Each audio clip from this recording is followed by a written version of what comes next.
Today I'd like to tell you about the propane tanks.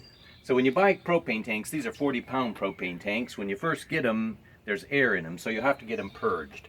So if you first get them, make sure that you tell them that they need to be purged. The other thing is that when you buy them, they may come with these little things on. You'll want to take those off so that you actually expose the metal directly to the air. When we hook the tanks up, we use these things that we call is a regulator with a POL fitting on it. POL, put on left. So when you put it in there, instead of turning it to the right, you actually have to turn it to the left to tighten it in these. When you tighten them in, they're thumb wheels, so you don't have to tighten them up too tight, and just kind of like tighten them down. You can tell that is tight enough. So now you put another one on there, and the reason why we put two of them on there is so that it takes and shares the load between two tanks. The regulators allow the tank to be all the way drained before you actually change out a different tank.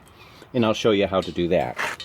After we get the two regulators on there, then what we do is we hook up a dual tank manifold. This dual tank manifold has two 6-foot hoses on it, so it would actually reach to the top of any kind of a taller propane tank. When you go to hook this up, it's got a quick disconnect. So you just simply pull back on this outer ring, and you'll see that these balls are then allowed to pop out. Then you just simply push it on, they snap in, and immediately makes a good connection. After you put these two on, these little blue things, they just actually keep gunk from getting in there when you actually are doing it. So again, push it back, pull it in.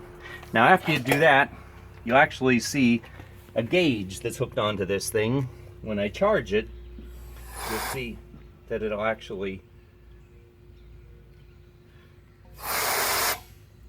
okay. Right now we have the gauge open. So what we'll want to do is you'll see that you have to turn it this way to shut it off. We put a gauge by every opening so that when I just went to turn it on, gas started coming out of here because I didn't have any connection on. So that's why we put this gauge on there. Now, when I go to charge it, you'll see that it actually pops up to 5 psi. Okay, and basically what we do is we set it at about 4.5 so that we have a maximum of 5. After we hook the gas manifold up, then we can hook.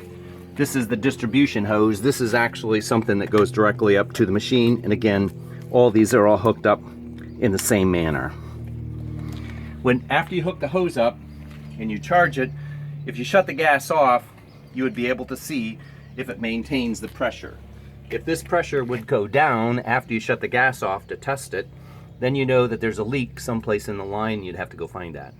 Right now, we'll go ahead and turn it on, and I'll explain one more thing about this gas manifold. This gas manifold has two hoses. If you're going to run a real long job or in real cold temperatures, it actually has a third port here where you can actually stick another regulator and another tank on it, so you'd actually be able to feed it out of 3. If you were to change a tank, let's say one of these tanks went all the way empty, the best thing for you to do is shut that tank off.